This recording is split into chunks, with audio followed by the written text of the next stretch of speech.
is good. It's coming on a slightly different time today because I've got things to do later. So just wanted to come on a little bit early.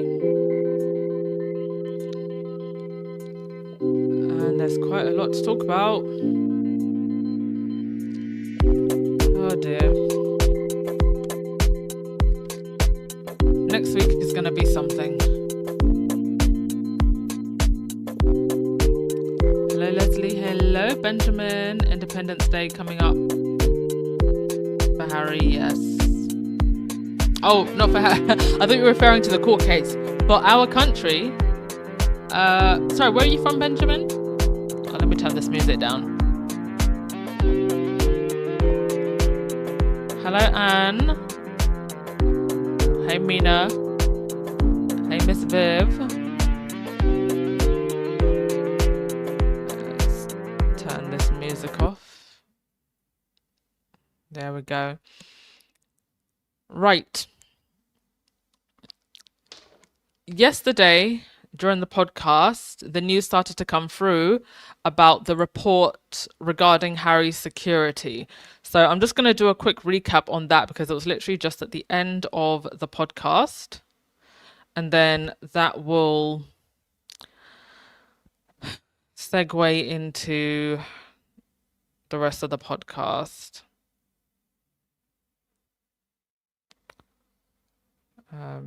Oh, one moment.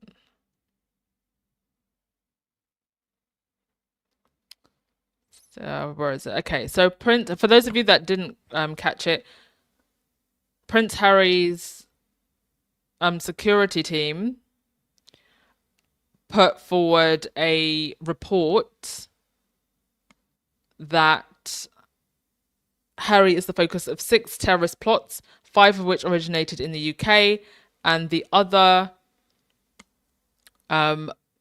by Al-Qaeda. So there's a mixture of jihadi terrorists going after Harry because of his time in Afghanistan, and also right-wing folk who I guess are very pro-monarchy or very against the fact that Harry married and had a child with a biracial woman. So this is by the US-based security firm that Harry and Meghan have hired. And also that a lot of the threat in the UK comes from stochastic terrorism, which is also known as the grassroots or lone actor terrorism, but is cultivated through continuous propaganda through media. And that's essentially what has happened to Harry and Meghan, but with the bulk of it being focused on Meghan since Meghan came into the royal fold. If you put a message about someone out there enough times, you're going to get crazy fools who absolutely believe it. It's just wild to me. It's wild to me that you've got a whole PDF file prints sitting in that palace, and these so-called terrorists aren't going after Epstein's friend. Oh, you're not going after Epstein's friend, but you're going after Harry and Meghan. These people are insane.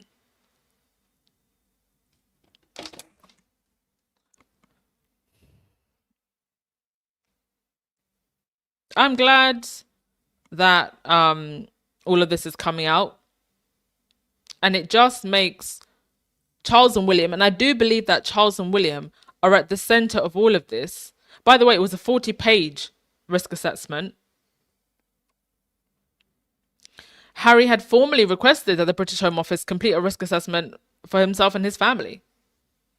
And then now the Home Office agreed and then proceeded to slow walk the process. And then something happened. And that something, in my opinion, can only be William and Charles getting in the way.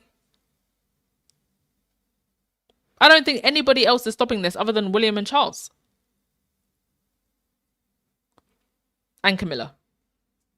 And I'm sure Kate's throwing a tantrum in the corner as well. But it's mostly William and Charles, the heir and the king and his heir.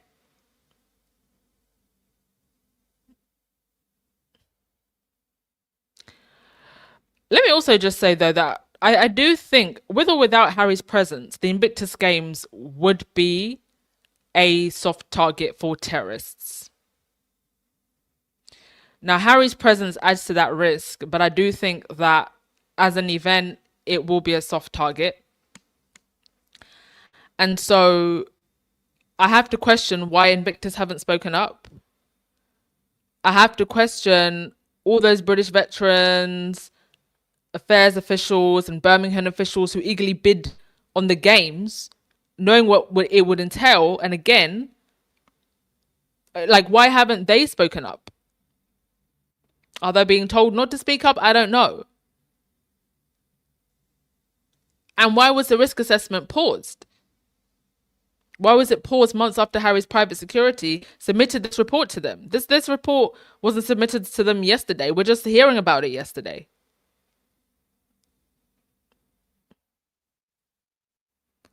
The Windsors and their henchmen are some of the most evil people in the world. I said what I said. You know, the only reason I keep it polite in my space, if I'm honest with you, is because I know that some of Meghan's friends and associates follow me. Some of them actually follow me on Instagram. Otherwise, I'd be old school Tina and Michelle style, dragging these people for filth. Because what is this evil?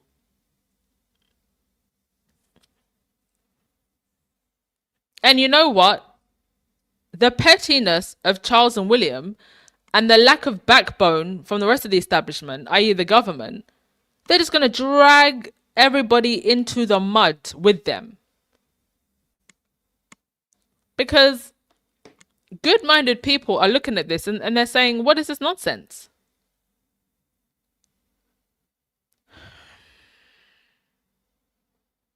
Yeah, it's the UK government, the petty family, and their minions are going to get their karma. Oh, I've got my list of karma going. Make sure you subscribe to my Substack. Okay. Where should we start? There's a few things I want to get through. Let's start with... Oh, there was this segment on this stupid royal whatever chat show with Katie Nicholl, the alleged phone hacker. Next week, remember, we see the summary judgment coming from that court case. Look at her with her pursed lips. Oh, and Tom Sykes. I mean, all of these people here, their mortgages are being paid because of Harry and Meghan. But the hate they have, they're part of this culture of hate that's been created. They've been fueling it for profit.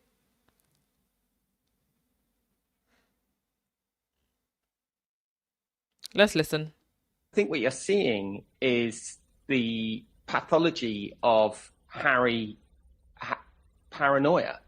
And the paranoia that Harry has is, he's been talking about it for years. He's been talking about how he, can't handle camera flashes.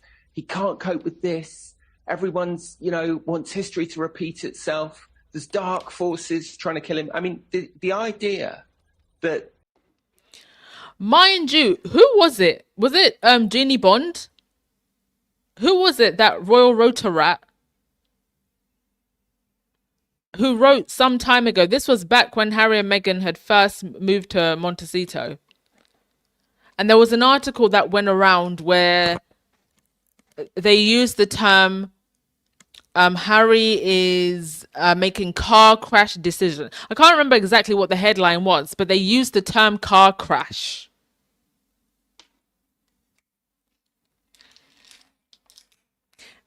And you know what's so sick about the people sitting on this screen right now? Something happening to Harry and Meghan would be their payday. It would be their biggest payday, because remember, these people sit at the top of the media chain, at the top of the news cycle. It's like the people that made a payday from when Diana died. That was the biggest payday they ever had. In fact, they hadn't have a payday like that since Meghan came into the fold. And so now the hate train is going down. The final boss level would be for something to happen to Harry and Meghan. That's why they're here acting dumb, acting silly. That's why a lot of us are suspicious about that New York car chase. I need to dig through my archives and look for it, because I know I posted it on Instagram a while ago. There was a photographer that outrightly said it was something along the line, I'm paraphrasing, it was something along the lines of, oh, I'd be able to retire. That would be a $500,000 shot if I got the last picture of Prince Harry, or something like that. So they know. So when Harry says there are dark forces that want history to repeat itself, that's partly what Harry means. It's not just the establishment, it's everybody else. All the tentacles that would also profit and gain from that. That's why they're all acting dumb now, sitting here on this panel. That's why Katie Nicholl, the alleged phone hacker, has her lips pursed. King's private secretary, who's a very affable, man who's devoted his life to public services, sort of the head of a cabal dedicated to undoing, Prince Harry and the King's every wish. I mean, the guy, I'm afraid.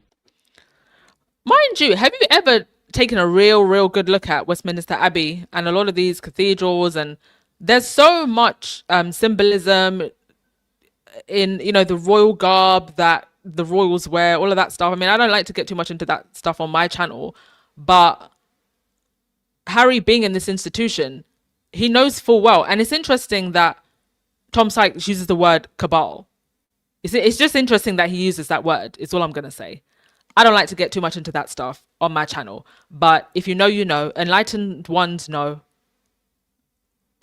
And I was told at the weekend that he was in tears when he heard this news, that he was like on the point of having a breakdown. I mean, it's absolutely bonkers. The whole thing is completely bonkers. And as you say, Katie, all he was told was that the status quo was continuing. Exactly, no change, and that's what I can't understand in all of this. So, I mean, but it's not the status quo. It's not the status quo. The status quo is, if you have terror threats against you, we give you protection. That includes even if you're a pop star like Taylor Swift. Taylor Swift had real terror threats against her. She had to cancel the, I think it was the Austrian concert that was next to the London one. And I think even if that terror attack hadn't happened, I think they would have still given Taylor Swift that protection. Why? Because of what happened in Manchester to Ariana Grande. And because they don't want an international incident when an big international pop star who's bringing lots of money into the country, people buying hotels, people buying tickets, people going to the restaurants to go see Taylor Swift. So of course they're going to give her security, with or without a terror threat. So why doesn't the son of the king, with credible terror threats, get security? He doesn't get security because they want something to happen to him and his family. That's why. I mean, this might seem cynical to some, but do you think he had actually hoped that this trip would force perhaps a rethink to the Home Office's decision? I mean, let's not forget, he's taken this through not only the High Court, but the Court of Appeal as well, to try and impress upon the Home Office the absolute need for him to have protection when he's here. So is he actually using this trip, do you think, as a way of, I don't know, putting the king over a barrel, trying to get the king to intervene and say, OK, dear boy, well, we'll give you the security, and we can clearly see, in light of this security risk assessment that you and your team have conducted, you do indeed need security. Because, Tom, if the king wanted to intervene, he could, correct? Yes, he could. He absolutely could. I mean, look, the King's office always said we can't intervene, it's massive bureaucracy. Harry's side always say, well, the Queen did intervene for Prince Andrew and got him his security back. But, that was the Queen and this is the King, and the King is obviously trying to do things differently. And the King, to his tremendous credit, has stuck to his guns and said, I'm not going to intervene in the face of... The question that they cannot answer is, why does Andrew have security?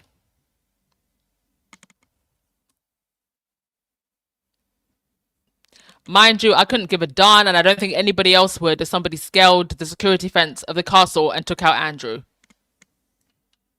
The world wouldn't be losing anything if somebody took out Andrew.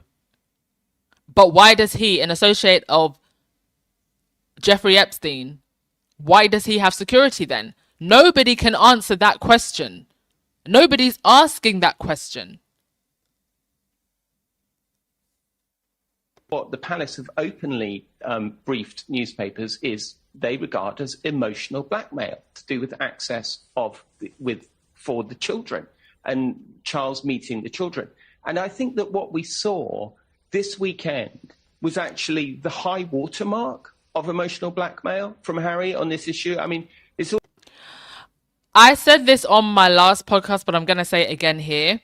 Emotional blackmail would be Harry saying, if I don't get security, I'm going to tell everybody what William was doing playing in the rose bushes of the palace gardens. That's what emotional blackmail would look like. I'm going to tell everybody where Kate really was when she disappeared. I'm going to tell everybody why they posted that Frankenstein photo, because I'm sure Harry knows. That's what emotional blackmail would look like if Harry said, if you don't give me my security, I'm going to expose you. It is very coded, very manipulative language for them to say that Harry is blackmailing his family and the institution because he won't get security, because it's actually the other way round. Or what they're doing with Harry is manipulation. Not blackmail, but manipulation. But it's very disingenuous language to say that Harry is blackmailing anyone. All been going on since Frogmore Cottage. So when they were first kicked out of Frogmore Cottage, you may remember we were all told, oh, you know, the king must never want to see his grandchildren again, blah, blah, blah, blah, blah. Like, that wasn't the reality. The king didn't kick them out of Frogmore Cottage because he didn't want to see his... He kicked them out of Frogmore Cottage because they had gone on Oprah and called them racist. And they were about to release a series. You know, they had just published Spare. Goodness knows what else they were going to do. It would have been totally negligent for the king to allow a spy, basically, in the heart of the royal establishment. Well, also, now they're using the word spy against Harry. Now they're using the word spy when it's well known that Andrew is actually the one who was trading secrets with foreign nationals. And you've got Charles running off to Qatar, bringing back cash bags. William also hanging around rather nefarious figures, who in my opinion, some of them could well be spies. One of them, I forget his name, but one of them is now sitting in the House of Lords, not even a British citizen. Now they're calling Harry a spy. Who would Harry be spying for? Who would Harry be spying for?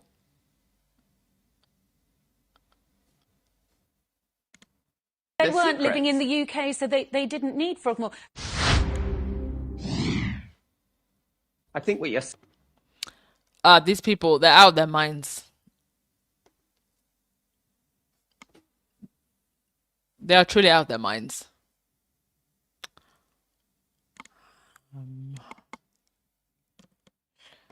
And you said, I'm sorry, but Harry should have nothing to do with this toxic family. No matter how you look at it, he is putting his family at risk. They are the reason his mother is not with us. Like I said on my podcast yesterday, I have to believe that Harry knows something that we don't know. And that perhaps there are people that could protect him. Listen, if you want armed gun protection in the UK, I'm sure there's some people you could talk to under the table. I'm sure there are. Are you going to get the intelligence that the intelligence services have? No. Heck, but if you want that protection, there's ways. There's ways and there's ways. If you know what I mean. And he said Invictus should have never been allowed in the UK. Oh, it's looking like it now. It's looking like it, no? Because actually, these people who, if they can't attack Harry, Meghan, and their children personally, they will go and attack something attached to Harry. And I wouldn't put it above some lone wolf terrorist or somebody that just wants to cause trouble to use the Invictus Games to make a point.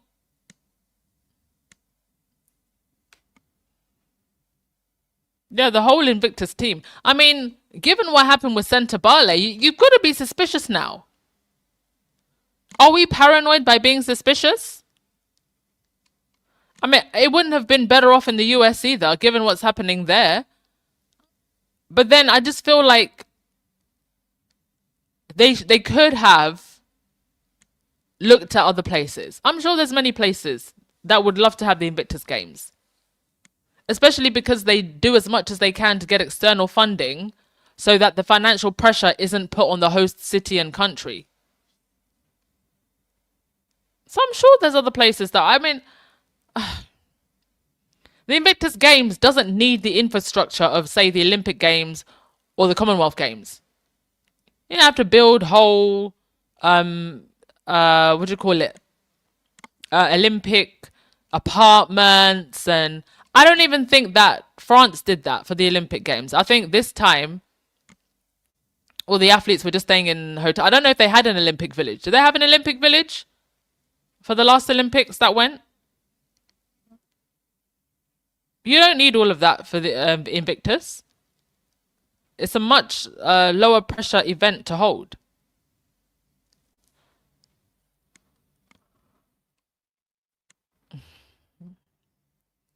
I don't know. I don't know exactly how these things are organized, and it all happens years in advance, but I just find it very difficult. Even at this phase, they couldn't find another host city. Got a whole year to go. Do you know what? If you have to even scale down the Invictus Games for next year, scale it down then. For the sake of people's safety and well-being. If you have to scale it down, perhaps, scale it down and move it. And then you can just go big with the next one. Because what is this nonsense?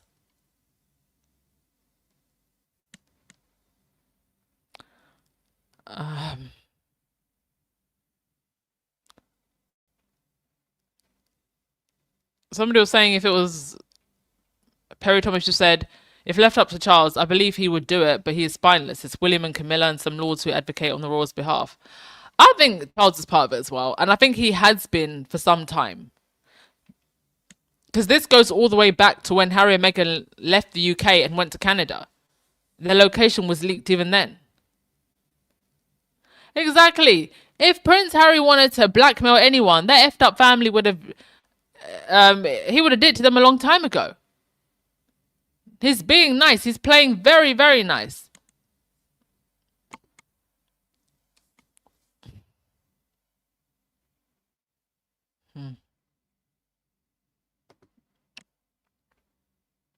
Okay. Oh, you said they haven't had an Olympic village in Paris, but they put up temporary structures. Okay.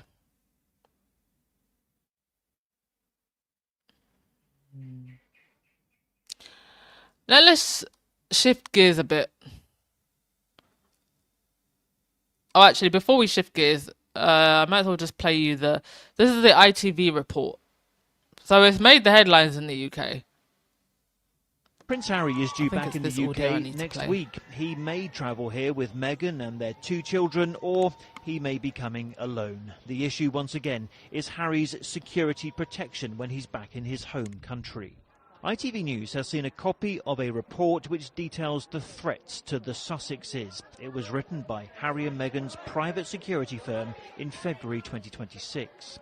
It concludes the risk to the Duke and Duchess's safety is much higher in the UK because it is where the majority of the most serious threats have originated.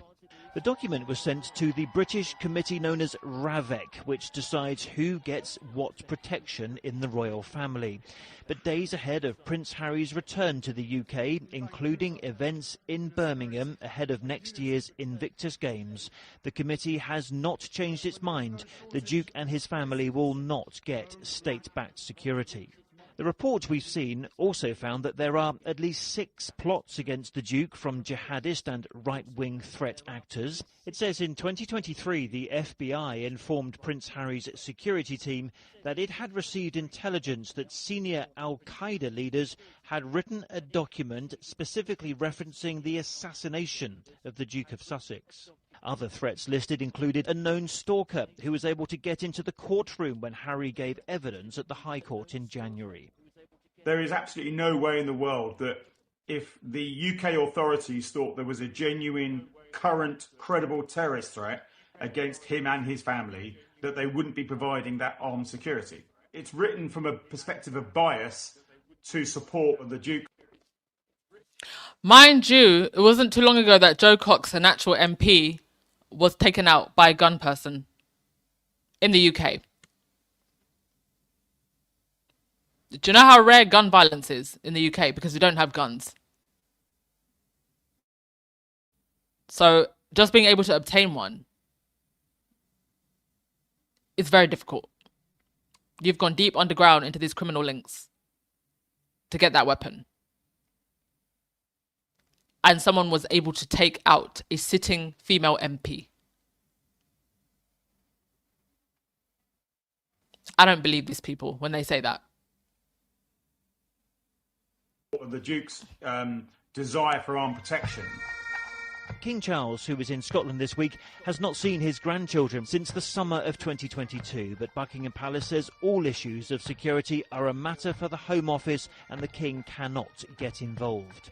Harry's team say, unlike when he goes to places like Ukraine and is given full protection by the President's office, in the UK his team get given a phone number for a police liaison officer. And given his private protection team cannot carry guns in the UK, the report says they cannot adequately respond to an armed attack. The Home Office said its protective security system is rigorous and proportionate, but would not give details about individual arrangements. Chris Ship, Good Morning Britain. Prince Harry is due.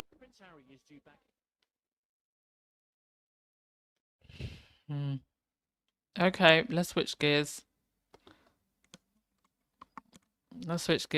But the threat is there and clear as day. These are some of the faces of terror ban for Sonne Craig Divison, neo-Nazi, who branded Harry a race traitor.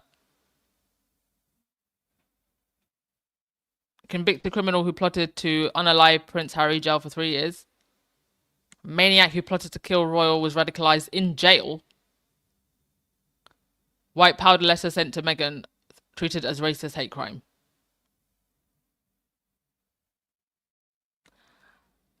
I don't know what is wrong with people like this. Guess I don't want to, because that would mean I would have to empathize, be able to put myself in the shoes of a crazy thought like this. Like, I feel like the only people on this planet that I am this passionately aggravated about are like literal murderers, PDF files, abusers. But to be radicalized so much just by British tabloids telling you nonsense, what a sad, pathetic individual you have to be. I don't know what went wrong in your life that you would be one of these people on the screen. What a sad existence.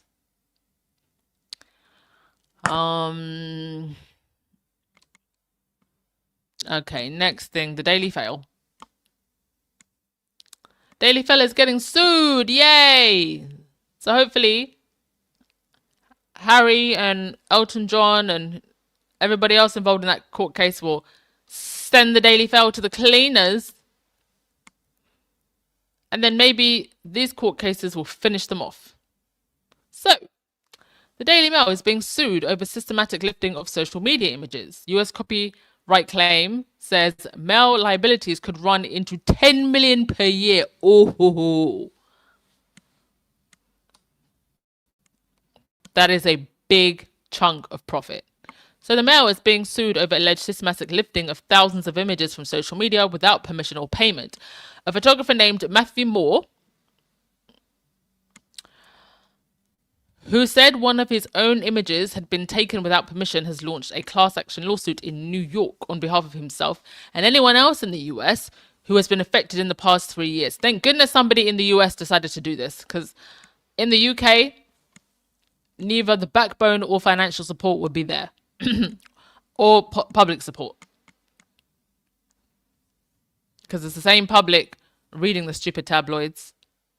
The legal complaint calls this behavior standard practice at the Daily Mail and is seeking a declaration that it violates US copyright law. The legal complaint alleges that lawyers found 107 articles that contained at least one photo that had been taken from social media with only a credit to the platform, for example Instagram, over the course of just 9 days in June.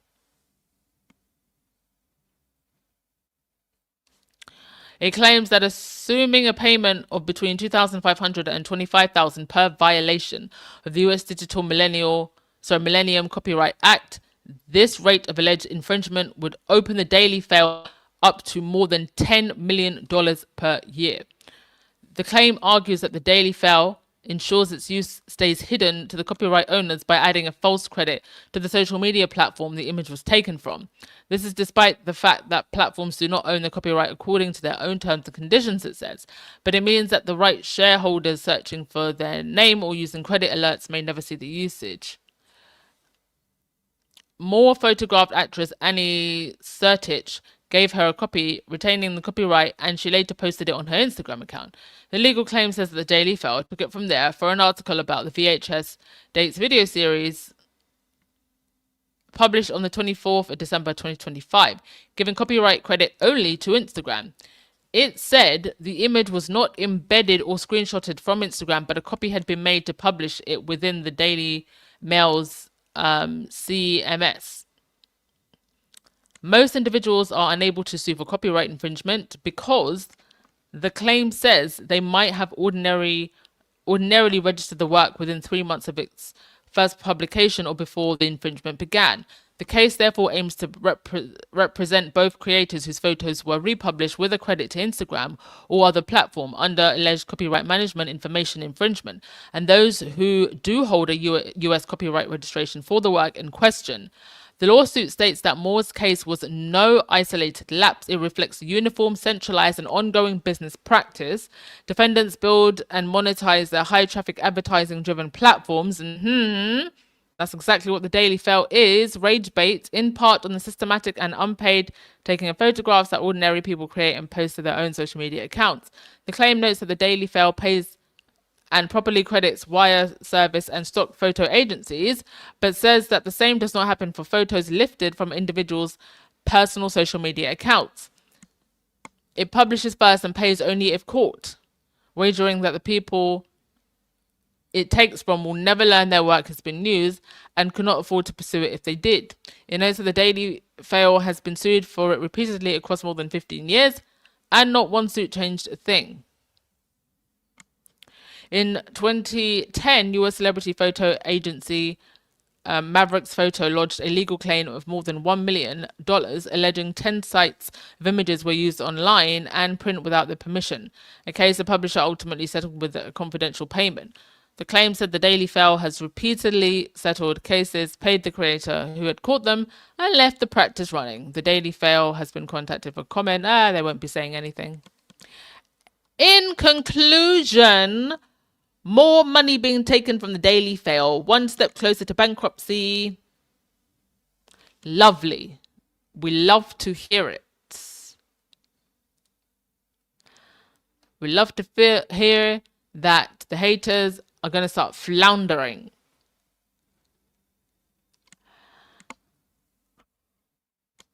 By the way, side note, did you all see this? The Empire State Building couple Listen, girl, you're still waiting for a text, accepting coffee dates, listening to rubbish and nonsense. And here we have this couple out here. A whole proposal on top of the Empire State Building. The sign said, when the power of love beats the love of power, the world will know peace. Amen. I don't know who this couple is, but that's a hell of an Instagram photo. You know they'll probably get a Netflix documentary after this. I mean, it's New York. So I don't know if they'll get jailed because this is a non-violent crime. At best, maybe community service. Disturbing the peace. I don't know. Rather incredible that they were able to get past security and all the way up there. And it's not exactly like they looked incredibly unsuspecting. A couple dressed in black head to toe. Looking rather alternative. Like, how did they manage to get past security? All this. Now I have to question what type of security is up there. I did visit the Empire State Building when I was in New York. That was when I was like 15. And yeah, I remember you had to go up 2 elevators, but I'm trying to think how they would have got past security to go even higher. Did they say they were maintenance workers? Oh, we've come to change the light bulb at the top.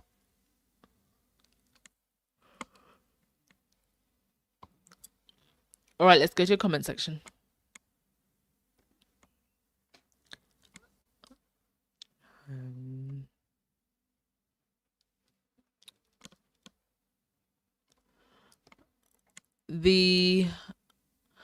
Who's this? The Anna, you said they keep insisting that Charles has absolutely no say when it happens. Sorry, what happens with the security? Of course he does. As you said, you hope Harry lets go of that family. Guess we'll see.